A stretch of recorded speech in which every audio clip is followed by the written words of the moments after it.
29 seat पर पूर्वांचली पकड़ लगते हैं और जिसके कारण पूर्वांचलियों का पुरजोर समर्थन बीजेपी को मिलता हुआ दिख रहा है। बिल्कुल। और देखिए फर्जी वोटर लिस्ट का मामला खूब तूल पकड़ा था, क्योंकि आम आदमी पार्टी के जब से चुनाव की तारीखों का ऐलान हुआ था उससे पहले ही आम आदमी पार्टी ये आरोप लगा रही थी कि देखिए मौजूदा जो लोगों के आधार कार्ड है उनमें से उनके नाम कटवाए जा रहे हैं, है ना, और फर्जी वोटर्स की लिस्ट तैयार की गई थी, जिससे सीधे तौर पर पूर्वांचली लोगों के साथ जोड़ दिया गया था। फिर अपमान और सम्मान की लड़ाई खूब तरीके से छिड़ती हुई नजर आई। देखिए दिल्ली में जो एक बहुत बड़ा तबका है जो कि 29 सीटों पर दबदबा रखता है, वो उत्तर प्रदेश और बिहार से आता है और उत्तराखंड से आता है। तो ये पूर्वांचलियों का कहा यह जाता है कि जिस तरह वोट बैंक होता है उसकी सरकार बनाने में अहम भूमिका रखता है, निर्णायक भूमिका ये पूर्वांचली वोटर रखता है। और अगर आप पूर्वांचलियों के मान सम्मान तक बात अगर आती है तो सीधे तौर पर वो लोग अपने सम्मान की बात करेंगे और भारतीय जनता पार्टी के साथ खड़े होते हुए इस लिहाज से खड़े नजर आएंगे, क्योंकि रवि किशन आपको ने देखा, मनोज तिवारी, जितने भी पूर्वांचली बड़े बड़े नेता है, उत्तर प्रदेश की पूरी फौज उतार दी गई थी, केशव प्रसाद मौर्य, बिल्कुल,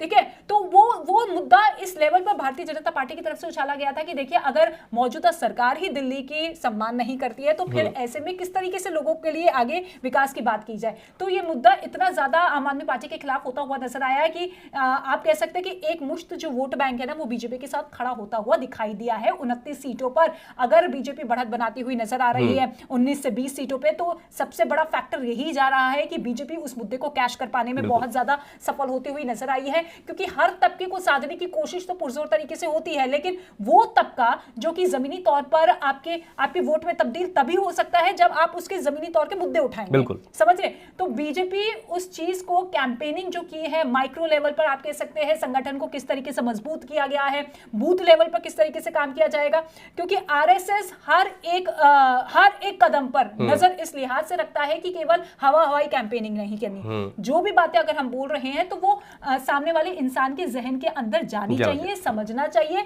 और बाकायदा कार्यकर्ताओं की ट्रेनिंग की जाती है, क्योंकि भारतीय जनता पार्टी की कैंपेनिंग हमेशा से ही आपने देखा है कि स्ट्रांग रही है।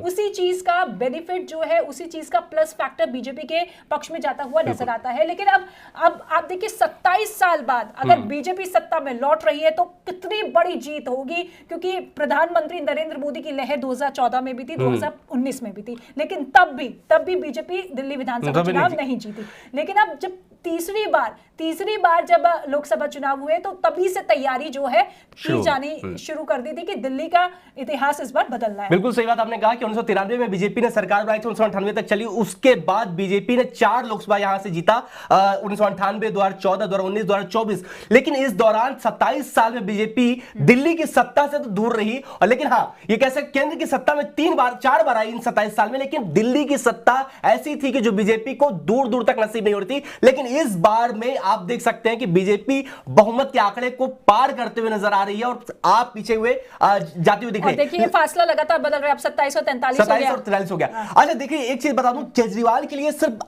चुनाव नहीं था, उनके अस्तित्व की लड़ाई थी, क्योंकि अगर केजरीवाल ये चुनाव हारते हैं तो साथ ही साथ पंजाब में उनकी जो सरकार है वो अगली बार बनते हुए नहीं दिख सकती, आप में फूट पड़ सकती है, पार्टी में बिखराव हो सकता है, लोग जो नेता हैं वो कहीं कहीं अलग जा सकते हैं। तो ये कहीं ना कहीं सिर्फ और सिर्फ केजरीवाल के इमेज और अस्तित्व की लड़ाई है। बिल्कुल। और ये आरोप देखिए आप 2 दिन पहले से लगने शुरू हो चुके हैं कि 16 विधायकों को खरीदने की कोशिश की जा रही है 15-15 करोड़ की, बूथ कैप्चरिंग के आरोप लगने शुरू हो चुके हैं। उनका साफ तौर पे कहना है कि देखिए हमारे उम्मीदवारों को कॉल आया, हालांकि जांच अब बैठ चुकी है, एसीबी सवाल जवाब करते हुए नजर आ रहे हैं, लेकिन सवाल यही है क्योंकि एक रवायत बन चुकी है, अगर आंकड़े किसी पार्टी के खिलाफ आ रहे हैं तो रटा रटाया आपको स्टेटमेंट देना है कि देखिए बूथ कैप्चरिंग हो रही है, धांधली की गई है, एजेंसियों का दुरुपयोग किया गया है ना, ईवीएम को लेकर सवाल उठा देना। तो वही चीज अब आम आदमी पार्टी करती हुई नजर आ रही है। लेकिन देखिए जनता जान चुकी है कि ये आरोप राजनीति स्तर पर उनके लिए उनकी सहूलियत के हिसाब से फिट बैठते होंगे, लेकिन हमारे लिए क्या फिट बैठता है वो उसी सोच समझ के साथ अपना मतदान करती है, वोट करती है। और शायद इसी का नतीजा है कि जब बीजेपी ने पूरी कैंपेनिंग पावर की शुरुआत की थी तो हर उस तबके को, हर उस दिल्ली के इतिहास को टटोला था, क्योंकि हर एक फॉर्मूला आजमाया गया था। इससे पहले आपने देखा कि जब 2015 का विधानसभा चुनाव लड़ा तो सीएम का चेहरा प्रोजेक्ट किया गया था, फिर उनको लगा कि चेहरा प्रोजेक्ट करने से हमें फायदा नहीं मिल रहा, तो 2020 में हमने चेहरा प्रोजेक्ट नहीं किया। लेकिन उसके बाद जब लोकसभा चुनाव, क्योंकि इसके बाद जितने भी विधानसभा चुनाव हुए हैं उसमें बीजेपी का अलग ही फॉर्मूला रहा है, चाहे राजस्थान की बात करें, मध्य प्रदेश, राजस्थान, ये इसके छत्तीसगढ़ की बात करें, ठीक है, तो इनमें सबने अलग अलग फॉर्मूला हुआ है, हरियाणा और महाराष्ट्र का भी आपने देखा। तो बीजेपी ने हर राज्य में हर फॉर्मूला आजमाया। जो दिल्ली के इतिहास, दिल्ली की राजनीति, यहाँ के ग्राउंड लेवल पर फिट बैठता है, उसी के साथ बीजेपी पूरी तरीके से उतरी है। यानी कि चेहरा नहीं दिया, प्रधानमंत्री मोदी तो है ही, लेकिन उसके साथ बीजेपी के दिग्गज नेताओं की फौज उतार दी। जितने भी केंद्र शासित राज्य, जितने भी बीजेपी शासित राज्य, सबके मुख्यमंत्री आ रहे हैं, फायर ब्रांड नेता आ रहे हैं, सांसद पूरे उतार दिए गए, मंत्री नेता सब उतार दिए गए। जमीनी स्तर पर बीजेपी ने जबरदस्त तरीके से प्रचार किया। अच्छा, एक बात मैं आपसे समझना चाहूंगा रितिका, कि केजरीवाल का हार का सबसे बड़ा कारण क्या हो सकता है अगर वो हारते हैं तो? देखिए, सबसे बड़ा कारण तो यही है, एंटी इनकम्बेंसी, सत्ता विरोधी लहर। अगर जनता आपको 3 बार मौका दे चुकी है और इन 3 मौकों में अगर आपने काम नहीं किया, तो जनता फिर सोचेगी ना कि भाई किस वजह से दे। आपने ब्लूप्रिंट भी नहीं रखा, विजन अगले 5 साल का सिर्फ आपने ये रखा कि जो रुके हुए काम थे वही हम करेंगे, ठीक है। दूसरा ये कि डबल इंजन की सरकार, जो बीजेपी लगातार कहती है कि देखिए, क्योंकि हमेशा आपने देखा टसल एलजी और अरविंद केजरीवाल के बीच में वो टसल रहता था, जिस वजह से काम रुकते थे। अच्छा, मैं इस पे ऐड करना चाहूंगा, जब हम ग्राउंड रिपोर्ट कर रहे थे तो हमने गांधीनगर से बीजेपी प्रत्याशी अरविंदर सिंह लवली से बात की, तो हमने कहा कि केजरीवाल कहते हैं कि एलजी साहब ने काम नहीं करने देते हैं। तो उन्होंने कहा भैया अगर काम नहीं कर रहे हैं तो इस बार तो काम करने नहीं देंगे, तो काम अगर करने ही नहीं देंगे तो वो लड़ क्यों रहे चुनाव? वही तो लोग पूछ रहे हैं कि रोना तो ये तब भी होगा 5 साल, तब भी आप यही बोलेंगे कि देखिए इन्होंने हमारी फाइल अटका दी, ये हमें आगे नहीं बढ़ने दे रहे।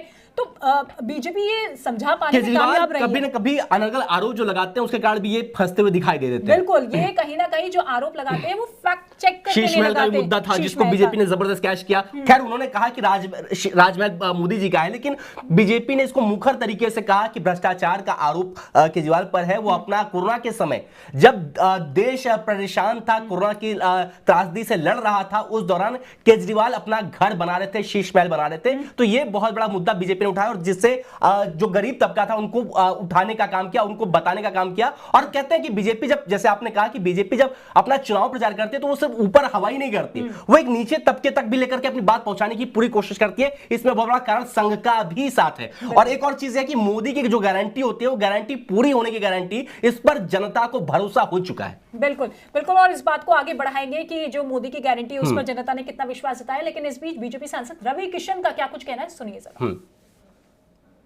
प्रधानमंत्री मोदी जी की गारंटी काम कर गई, कोई मुख्यमंत्री का चेहरा नहीं था। यही भाजपा के और प्रधानमंत्री मोदी जी पर विश्वास लोगों का।